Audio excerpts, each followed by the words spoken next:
Organization A Sense of Home is helping with that. Is your living room?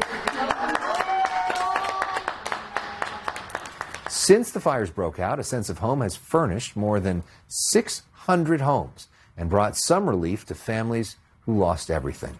Joining me now is the president and founder of A Sense of Home, Georgie Smith, joining us live here on The Story Is. Thank you for everything that you do. Thank you, and thanks for highlighting that story of Michael, that we created that home today for he and his wife and his mother. Yeah, so talk to us about what was going on there as we watched that video. So we did 3 homes today, and so we're doing that 3 days a week, where we're actually doing typically 6 homes a day, where volunteers come to our El Monte Operations Center, and we select items, all of the items that someone needs to rebuild for their new space, to create a home out of their temporary digs or their actually new dwelling.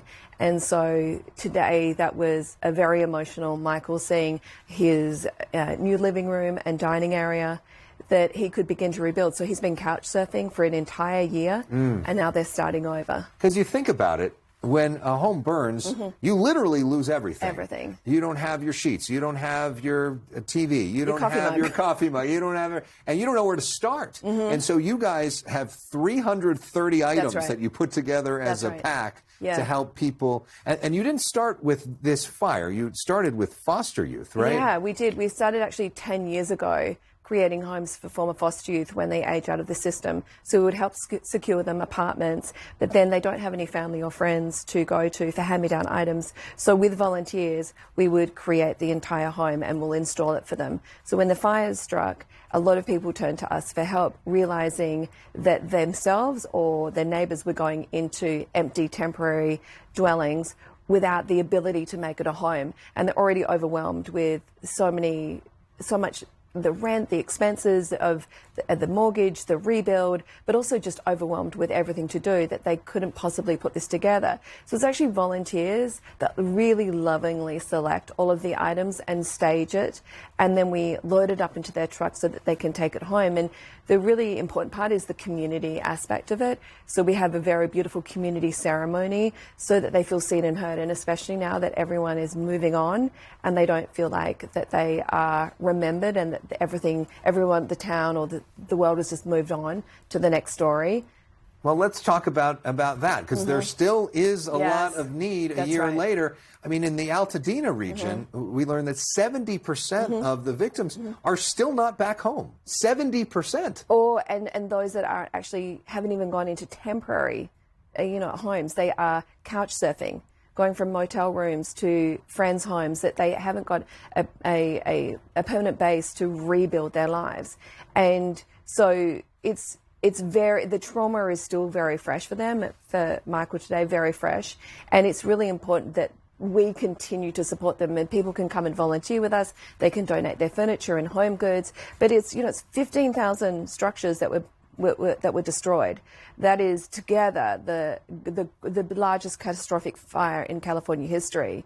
And these numbers are only going to increase in not just in California but around the world. In terms of, it's 400% the number of natural disasters that are increasing. Yeah. And we do need to come together as a community and realize that our neighbours are needing our support, and we just need to share what we have too much of, our time and our extra furniture that we no longer need, that they could desperately use. Well, you have done such good work for so long, profiled often by my old colleague Christine Devine at Fox 11 and here on CNN. You were a CNN hero back in 2016, and Richard Gere honored you. Let's show some of that. What did that moment do for you and for your organization?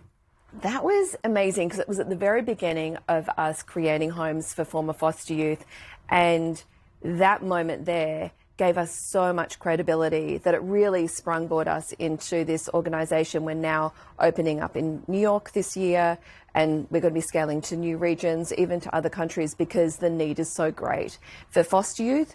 But now we've discovered this new need with disaster relief, and that's what we've been working on today. And we continue. There was over 100 foster youth that we had served that were also impacted by the fires.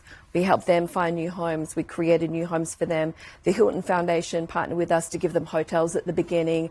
So they also need new jobs and new places to go and study. So we continue to serve our foster youth, but also we've wrapped our arms around the larger LA community. We've only got about 30 seconds left.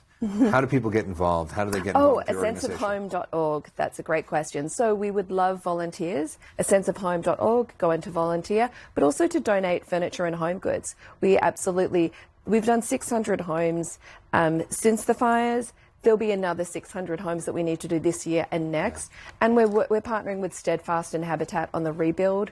So it's not just the temporary, but the permanent homes that we're supporting. So we're here for the long haul. Georgie Smith, thank you for the great, important work that you do. Thanks for your we're time. thinking of you and all of the victims of this fire on this one-year anniversary. And thanks for staying up late with us tonight. Thank you all for watching us on this very